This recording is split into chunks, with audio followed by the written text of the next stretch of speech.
isihi kum fid dunya ka'annaka gharibun aw abiru sabilin. Amma ba'd, bapak-bapak, ibu-ibu, saudara-saudara sekalian, jamaah takziah yang insya Allah akan memuliakan hambanya ketika hambanya memuliakan Allah Subhanahu wa Ta'ala. Tidak ada kemuliaan bagi orang-orang yang tidak memuliakan Allah. Tidak ada kemuliaan bagi orang-orang yang menjauhi Allah. Tidak ada kemuliaan orang-orang yang mereka tidak sholat, mereka yang tidak mengindahkan perintah-perintah Allah Subhanahu wa Ta'ala. Sebab Allah memberikan garansi, sungguhnya orang yang paling terbaik kata Allah itu adalah inna akramakum indallahi atqakum. Sungguhnya orang yang paling mulia di antara kalian kata Allah Subhanahu wa Ta'ala adalah orang yang paling bertakwa, paling banyak amal-amal solehnya ketika hidup di dunia ini. Bukan amal salah, karena soleh dengan salah beda berapa huruf itu? Beda satu. Ada soleh, ada salah. Bedanya cuma O dan A. Nah, antara kesolehan dan kesalahan ini selalu ada dalam jiwa-jiwa manusia. Jangan sampai lebih dominan salah tak meninggalkan dunia ini dibandingkan soleh tak. Sebab kalau lebih banyak salah tak, langsung garansi. Maksudnya garansi, ya, tempatnya juga tidak bagus.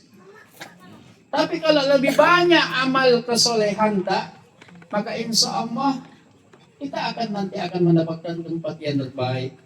Karena tidak ada di antara kita ini yang maksum seperti Nabi Sallallahu Alaihi Wasallam. Nabi itu langsung dihapus dosanya. Kalau kita ini tidak ada jaminan. Oleh karena itu, maka sering-seringlah membuat amal kesolehan supaya yang salah ini Allah hapus dengan izin Allah Subhanahu wa Ta'ala.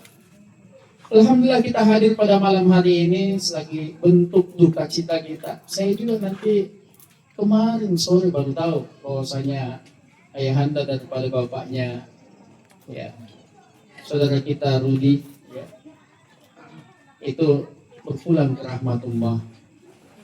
Tak sempatnya lagi kami bisa melayat karena di tengah kami rapat.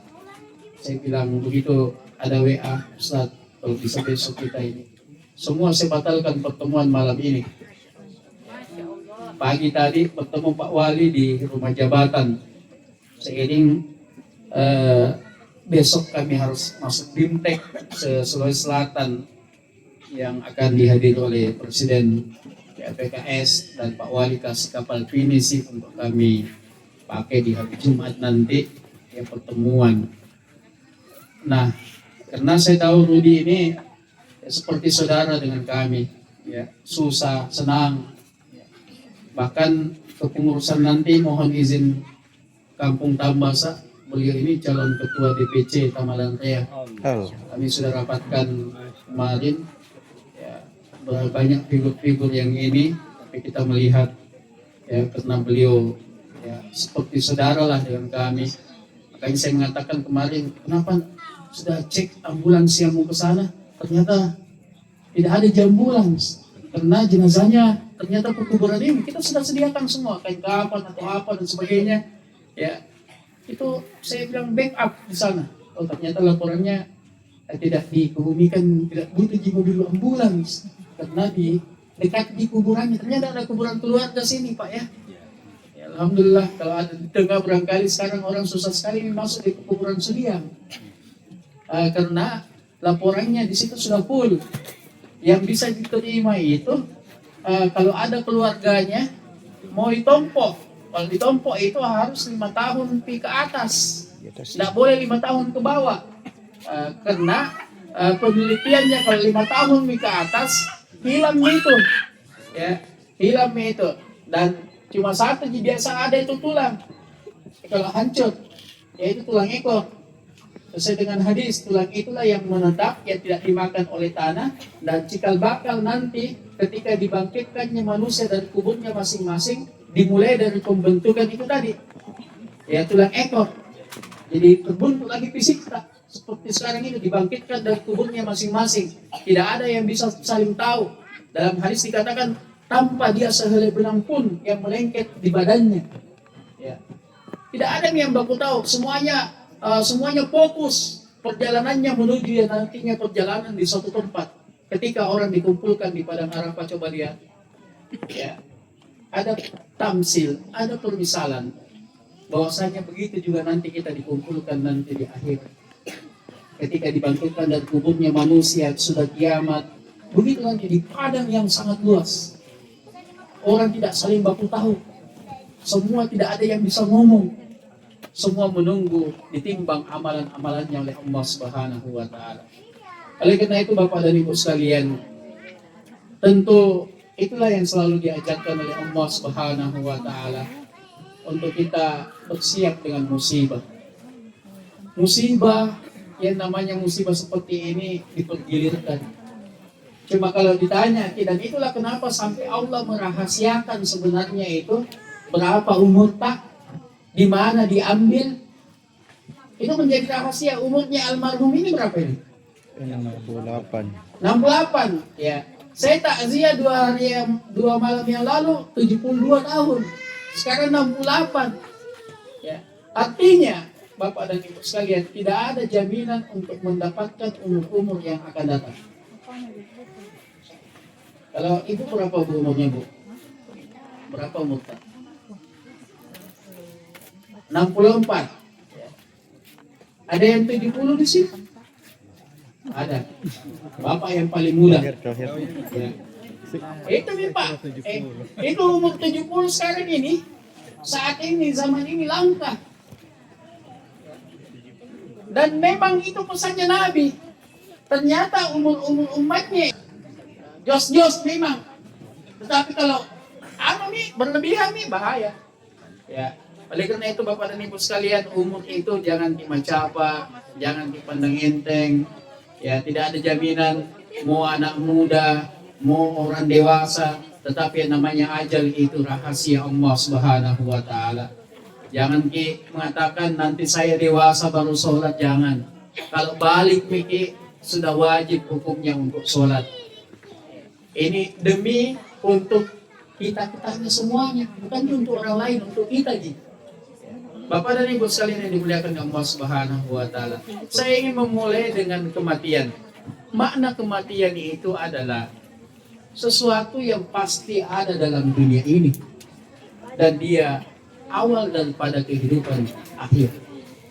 Jadi kematian itu Bapak dan Ibu, apapun pangkat tak, apapun pekerjaan tak, pasti ada di dunia ini. Makanya Allah menggelitik kita itu di dalam Quran surah Al-Baqarah itu. Dia Allah sampaikan begini, kaifa takfuruna billah wa kuntum amwatan fa ahyaakum summa yumitukum summa yuhyikum summa ilaihi turja'un. Apa kata Allah Subhanahu wa taala? Bagaimana bisa kamu ingkar? Bagaimana kamu bisa kufur terhadapku, kata Allah? Dahulu kau mati. Dahulu kita tidak hidup di dunia ini Bapak dan Ibu. Tidak ada yang perang lawan Belanda di sini. Tidak ada. Tidak ada apa Belanda sama Jepang. Tapi orang-orang sebelum yang dapat kita tidak pernah melihat wajahnya Pak Soekarno, Bung Hatta tidak pernah. Di mana waktu itu? Mati semuanya. Jadi diawali dari kehidupan tidak ada di dunia ini kita semuanya Bapak dan Ibu. Summa yuhyikum, kemudian Allah menghidupkan kalian di dunia ini. Oh ternyata tidak sampai di situ ayat itu. Summa yumitukum, seperti minyak marhum. Kemudian kalian dimatikan lagi oleh Allah. Oh ternyata tidak sampai di situ lagi. Summa yuhyikum, kemudian setelah kematian kita di dunia nanti ini, Allah juga akan hidupkan kembali. Kemudian summa ilaihi turja'un, kemudian kalian akan dikembalikan ke tempat yang sebenarnya tempat. Tempat itu cuma dua, kalau bukan surga, neraka. Bahkan kata Allah Subhanahu wa taala mengatakan dalam ayat wal akhiratu khairu wa abqa. Dan kehidupan akhirat itu jauh lebih baik dan jauh lebih kekal dibandingkan kehidupan dunia ini yang kata ulama ad-dunya darul amal. Dunia ini tempat kita beramal, wal akhirah darul jaza, dan kehidupan akhirat nanti itu tempat dibalaskannya daripada amal yang telah kita lakukan di dunia ini. Nah, oleh karena itu Bapak dan Ibu sekalian, tentu ya, yang namanya kematian itu bukanlah istirahat, tapi dia awal dari perjalanan akhirat. Di kubur Bapak dan Ibu, kalau kita baca hadis yang sahih, itu sudah ada yang namanya pertanyaan-pertanyaan dari malaikat siapa Bapak Ibu? Mungkar dan Nakir. Sudah ada siksaan-siksaan, sudah ada kenyamanan-kenyamanan. Kalau dia orang yang soleh meninggal, orang yang banyak amalnya, orang banyak kebaikannya, maka kuburnya akan Allah luaskan sejauh matanya memandang. Yang kedua, Allah datangkan permadani, dia pakai tidur itu di kuburnya itu. Kalau kita lihat ukurannya kubur sama atau beda Bapak dan Ibu? Panjangnya, lubangnya, maksudnya lubang kuburnya sama apa tidak? Sama. Ya. Tapi orang yang meninggal nanti merasakan beda. Sama kita kaitan hidup di dunia. Ini tipe berapa ini? Tipe 100. Ini tipe berapa? 36. Bagi yang hidup merasakan beda. Ya kan? Bagi yang mati juga kita lihat, yang hidup melihat kuburnya orang yang mati lubangnya sama. Tapi yang mati akan merasakan nanti sejauh matanya memandang. Tapi kalau orang yang banyak kesalahannya meninggal, nanti tubuhnya dihempit seempit-empitnya lubang kubur itu. Sesa jadi, sesa apa dan sebagainya. Ya.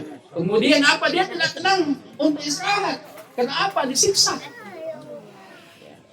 Yang ketiga, dia akan merasakan bau busuk. Kalau orang yang tadi orang yang baik, dia aromanya kuburnya itu harum semerbak. Oleh karena itu Bapak dan Ibu, mari persiapkan rumah terbaik kita. Untuk apa kita meninggalkan dunia yang fana ini, dunia yang sementara ini? Makanya kata Allah Subhanahu wa taala itu dalam ayat yang menyinggung masalah kepastian daripada kematian itu, kullu nafsin za'iqatul maut. Setiap yang berjiwa itu pasti akan merasakan yang namanya kematian. Fa inna ma tuwaffawna ujurakum yaumal qiyamah. Maka sesungguhnya nanti itu amalanmu akan kamu diperlihatkan di akhirat. Faman zuhziha 'anil nar, siapa yang dihindarkan dari api neraka Allah Subhanahu wa taala, wa udkhilal jannah, kemudian Allah masukkan ke dalam surga, faqad faza, maka dia sungguh orang yang beruntung. Jadi sangat beruntunglah orang-orang nanti yang dimasukkan ke dalam surga Allah Subhanahu wa taala. Lalu Allah mengakhiri ayat itu ya dengan apa? Mengingatkan kepada kita semuanya. Faqad faza wa mal hayatud dunya illa mata'ul ghurur. Ingatlah, kehidupan dunia itu adalah kehidupan yang menipu.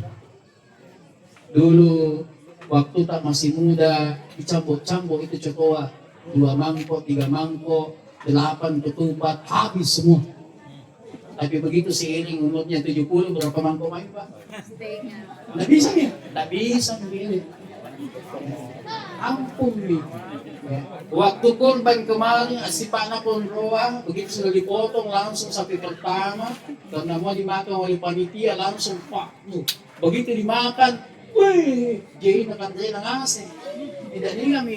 Dan itulah indahnya berjamaah kalau makan, apapun dimakan enak semuanya tuh Pak. Kalau yang halal, ya enak. Dan memang ya daging kurban itu ya tidak menimbulkan penyakit. Ya. Makanya banyaknya pesan saya sendiri mau masa itu daging di kulkas selalu datang kiriman. Ada kondro, ada coto, ya. Ada juga yang apa itu kayak kaledo. Ya, kaledo Bu. Dia mbak asing Pak Bu. Ya. Alhamdulillah. Ya, itu keberkahan, ya, keberkahan. Nah, saya dengar-dengar di sini banyak sekali sapi dipotong. Tambah 6, ikhtiar, berapa Pak? 59 ekor, Al-Ikhlas 19. Ya. Nah, ini keberkahan. Tapi kalau yang semua kayak ikhtiar sholat sini juga sholat. Supaya tadi sih juga mesti di sini. Ya. Cuma di ikhtiar itu ada biasa penghiburnya, banyak berkah-berkahnya. Ya, pembagian nasi dos berkah. Tidak mengenal Jumat, begitu. Ya, setiap subuh. Ya, setiap subuh. Tapi ini enggak jadi masalah, semuanya adalah sarana untuk mendekatkan diri kepada Allah Subhanahu wa taala. Bapak dan Ibu sekalian yang dimuliakan oleh Allah Subhanahu wa taala.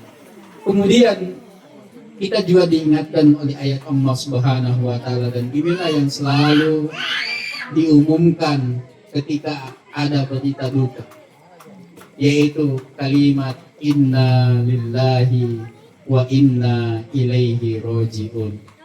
Sesungguhnya kita semuanya ini berasal dari Allah Subhanahu wa taala dan akan kembali kepada Allah Subhanahu wa taala. Almarhum betul kepunyaan keluarga, tetapi kepunyaan sempurna Bapak dan Ibu adalah miliknya Allah Subhanahu wa taala. Kita cuma dititipkan oleh Allah. Anak adalah titipan Allah. Suami adalah titipan Allah. Istri adalah titipan Allah Subhanahu wa taala. Oleh karena itu ketika Allah minta miliknya yang sempurna itu, kepemilikan sempurna itu dari Allah, maka bersabarlah. Maka konsep dari ketika dapat musibah kan sangat jelas ayat itu, wasta'inu bis-sabri was-shalah. Ya, dan minta tolonglah kepada Allah dengan sabar dan sholat. Jadi kalau nak kena musibah, sabar jangan menjelek-jelekkan Allah. Kenapa ya Allah kamu ambil cepat terlalu bapak aku apa? Tak boleh kalimat begini keluar. Tapi harus sabar dan harus renungi. Kita ini kepunyaan Allah yang sempurna, miliknya Allah. Ya. Dulu kita tidak ada, lalu Allah hidupkan dan Allah ambil kembali ya, jiwa yang melekat di dalam diri kita semuanya. Makanya Bapak dan Ibu sekalian, kenapa sampai unsur pembentukan tubuh manusia itu dari tanah? Sangat jelas apa yang Allah sampaikan dalam Al-Quran. Min sulalatin min tin.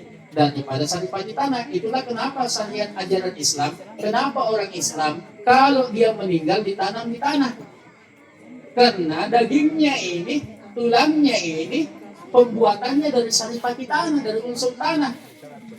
Kenapa ada peristiwa sakaratul maut? Karena itu yang Allah mau ambil, ditarik itu yang ada dalam tubuh kita, sehingga bisa goyang-goyang sekarang karena masih ada ruhnya. Ditariklah pelan-pelan, karena sakaratul maut itu kalau kita mau bahasa Indonesia kan sakit sekali. Makanya biasa orang meronta-ronta. Ya, dan ketika sakaratul maut itu orang bapak dan ibu tidak ada yang sadar. Saking susahnya itu tidak sadarnya disuruh saja sebut nama Allah tidak bisa sebut, ya kan?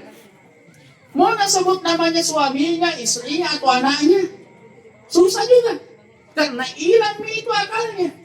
Jadi orang yang ada dalam kondisi sakaratul maut tidak berfungsi lagi akalnya. Yang berfungsi adalah abyasanna. Orang Bugis mengatakan begitu. Apa itu abyasanna? Kebiasaannya. Maka lahirlah apa yang dikatakan Nabi itu. Man qala la ilaha illallah fi akhiri hayatihi dakhala jannah. Siapa yang bisa menyebutkan kalimat la ilaha illallah di akhir kehidupannya, maka dia akan masuk surga. Kelihatan gampang bagi kita sekarang yang dulu ini, mudah aja. Tapi implementasinya nanti ketika orang sakaratul maut mudah atau susah. Ditalukinlah la ilaha illallah. Jenazahnya dia kaku, ya. Waktu dia sekarat dia tidak bisa sebut. Makanya kalau kita talukin orang yang mau meninggal pelan-pelan saja, tidak usah tergesa-gesa. Ya, ukurannya juga mulut dengan telinga kanan itu segini Pak begini jaraknya, pelan-pelan. La ilaha illallah. Diam. Diam. Lihat gerakan lisannya. Lihat kalau sudah ini atau ada suara yang keluar, karena biasanya itu, makanya penting Bapak dan Ibu, wirid kita itu, zikir kita itu setiap hari ada. Kenapa sampai Nabi itu tidak meninggalkan kalimat istighfar? Dalam 2 riwayat dia 100 kali, ada yang mengatakan 70 kali. Kenapa di dalam Al-Ma'surat itu zikir pagi dan petang? La ilaha illallah wahdahu la syarika lahul mulku wa lahul hamdu, diulang-ulang sampai berapa kali itu? 100 kali. Ya. Karena kalau itu menjadi kebiasaan kita, kita berharap itu juga yang kita ucapkan di akhir kehidupan. Sebagaimana apa yang disampaikan oleh agama kita ini, kematian seseorang itu sama dengan kebiasaannya ketika hidup di dunia. Jadi kalau kebiasaan tak selalu sebut sikit-sikit ikut, insya Allah itu juga akan muncul di akhir kehidupan tak. Tapi kalau kebiasaannya dalam hidup ini, double 6, double 5, oh itu juga nanti muncul lagi barang. Ya. Lagi. Ya. Artinya bukan saya larang di Mendomino. Tapi kalau Mendomino sekarang ini sudah mau masuk ya lupa. Di salah satu cabang olahraga otak. Ya, tidak jadi masalah Ji. Yang penting tidak dipakai main judi. Ya, kemudian tidak melalaikan kita dengan waktu-waktu sholat. Maka saya juga biasanya itu kalau ada orang mengatakan main domino dilarang, yang betul langsung begitu. Ini olahraga otak. Ya, biasanya kalau ada pengantin Pak di kampung-kampung halaman kita, biasanya yoket, biasanya juga domino. Kemudian tuan rumah yang punya hajatan dia kasih hadiah, itu boleh. Yang tidak boleh itu kalau misalnya dipakai judi. Ya, tapi kalau untuk olahraga otaknya tidak melalaikan kita dengan waktu-waktu sholat kita, silakan saja. Mubah boleh-boleh saja. Itu Bapak dan Ibu. Jadi kalau ada lomba domino 17 Agustus digelar di perumahan dosen, ikutin saja. Ya. Tapi lihat juga si kontak, jangan sampai kita paksakan, kemudian dia melalaikan kita dari mengingat Allah, ini yang dilarang. Nah, kemudian Bapak dan Ibu sekalian yang dimuliakan Allah Subhanahu wa taala, anak almarhum ini jumlahnya berapa ini? Nah, ada satu hadis, orang yang meninggal itu bisa terus amalannya jalan. Dan Nabi menyebutkan dalam konteks hadis yang pertama, idza matal insan, itu. Ada yang mengatakan idza mata banu Adam, apabila manusia itu meninggal, apabila anak cucu Adam itu meninggal, inqata amaluhu illa min salas. Semua amalnya akan terpotong, terputus, kecuali 3 hal. Jadi ada 3, itu orang tua tak yang sudah meninggal bisa jalan terus pahalanya. Seiring yang pertama dia meninggalkan sedekatan jariyah, sedekah jariyah. Dia wakafkan tanahnya untuk pembangunan masjid. Dia wakafkan tenaganya karena dia tidak punya uang, kasihan. Ada masjid yang dikerja, dia ikut kerja bakti. Ada keahliannya, dia bisa membuat campuran. Itu semuanya jariyah itu. Jadi kalau dipanggil ke kerja untuk masjid, diumumkan kerja bakti, hadir ki. Sekarang diumumkan di masjid, ya ketua RT, ketua RW, sama ketua pengurus masjid yang hadir. Ya layai, jamin deh, tidak ada konsumsinya. Dulu Pak, kalau orang kerja bakti, ibu-ibu ikut lomba-lomba. Apalagi sekarang ini Bu, ada anunya Pak Prabowo dari pusat sampai dengan wali kota. Itu sekarang dianjurkan kita itu untuk ada siskamling. Kalau kutanya ke ibu-ibu, mana kita senangi? Suami berada di kafe atau berada di pos ronda? Kenapa kalau di pos ronda? Ya. Mudah didapat. Jelas ki, ya betul? Dulu saya masih SD, masih saya ingat Pak. Dulu kami itu digilir. Kalau tidak bisa bapaknya, anak mudanya yang wakili. Terus ada yang bertugas bawa kopi, bawa gorengan, ubi, pisang goreng. Alhamdulillah betah. Jadi tahu kita anak muda tak selalu kumpul di pos ronda. Sekarang deh Coba bikin lihat kafe, Bu. Makanya di rapat paripurna itu saya marah sekali masalah LGBT. Sekarang jumlah HIV di Kota Makassar, Bapak dan Ibu, begitu tinggi. Salah satu penyebabnya yang kasih tinggi, suka sesama jenis. Dan ternyata orang-orang itu sudah ada di mana, Bapak dan Ibu? Di kafe. Jadi kalau ada suami, Bu, dengar baik-baik nih, Bu. Kalau ada suami senang sekali di kafe, boleh jadi pertama pelayannya cantik. Ya. Yang kedua, enak kopi susunya. Pak, biasa kalau di rumah, kalau ibu bikinkan kopi, ada anunya Pak?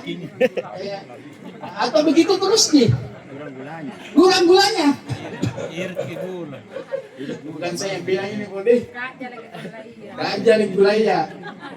Ada fenomena juga ini, Bu. Beberapa hari setelah Indomaret ini banyak yang tutup. Kemudian kalau beli gula sama susu, minyak juga dibatasi. Ini artinya agak-agak pakcik-pakcik untuk sekarang ini. Oleh karena itu bersahabat yang mudah-mudahan kita bisa lewati ini semuanya. Jadi bagusnya Bapak dan Ibu, ya, semangat kegotong royongan kita itu kumpul di daerah-daerah kita semuanya. Ya, sehingga ya kita bisa kembangkan daerah kita masing-masing supaya suami, anak kita bisa terkontrol dengan apa? Mereka betah di sekitar lingkungan kita. Nah, jadi yang pertama sedekah jariah, ya. Yang kedua adalah ilmin yang bihi, ilmu yang bermanfaat. Jadi jangan pernah bosan untuk menyekolahkan anak Bapak dan Ibu. Ya. Karena kalau ilmunya bermanfaat nanti untuk dirinya, kemudian dia berikan kepada orang lain, walaupun orang tuanya sudah tidak ada, mengalir terus itu pahalanya kepada orang tuanya. Maka semampu kita untuk menyekolahkan mereka. Karena ilmu akan mengangkat derajatnya dan pasti orang tuanya juga diangkat derajatnya. Nah, kemudian yang ketiga adalah anak soleh, awaladun soleh yada'u lahu. Anak-anak soleh atau soleha yang selalu mendoakan orang tuanya. Nah, bagaimana kesolehan itu ada? Amalan yang paling pertama harus kita tanamkan sama anak-anak kita adalah ajarkan mereka sholat dan amanahkan kepada mereka untuk tidak meninggalkan sholat yang 5 waktu. Bagaimana caranya mendapatkan anak soleh? Kalau anak soleh tidak, anaknya itu tidak soleh, bagaimana mau diterima doanya? Ya, oleh karena itu Bapak dan Ibu sekalian, 3 amal itu kata Nabi yang tidak terpotong, yang tidak terputus bagi orang yang meninggal. Kebiasaan baik orang tua dilanjutkan oleh anaknya. Kalau lebaran masih ada sahabatnya, masih ada kakaknya, adiknya, kewajibannya anak datangi itu omta, tanteta, walaupun orang tua sudah tidak ada, ataukah sahabatnya. Karena semua ucapan yang keluar kalau kita kunjungi itu temannya selalu mengingatkan itu dulu bapakmu, nah, yang baik-baik pasti keluar. Alhamdulillah menjadi doa. Maka kewajiban anak bagi yang sudah kehilangan orang tuanya terus menyambung silaturahim kepada sanak dan famili almarhum atau almarhumah. Jangan cuma di WA. Sekarang ini kan gampangkan itu anak-anak Bapak dan Ibu. Akhirnya apa? Sepupu yang satu dengan sepupu yang lainnya tidak baku saling tahu.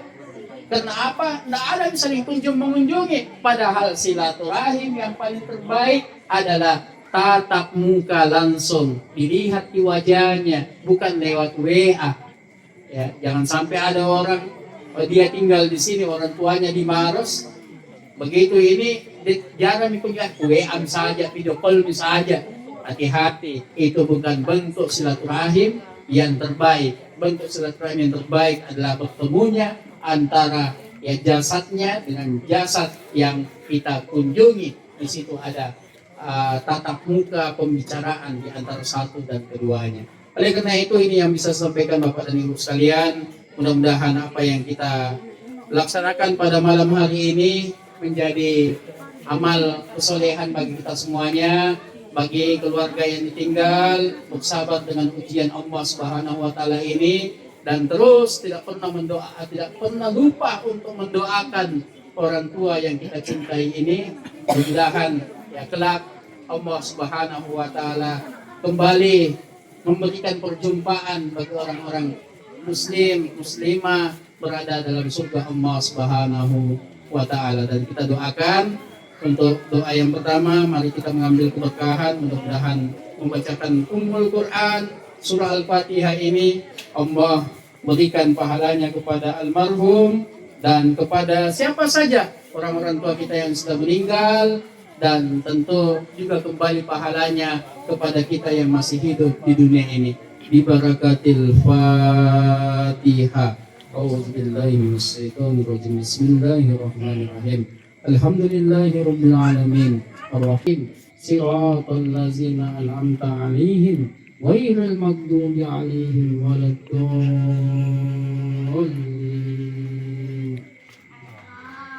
Alhamdulillahillazi hamdan ni'amahu wa yukafi'u mazida ya rabbana lakal hamd.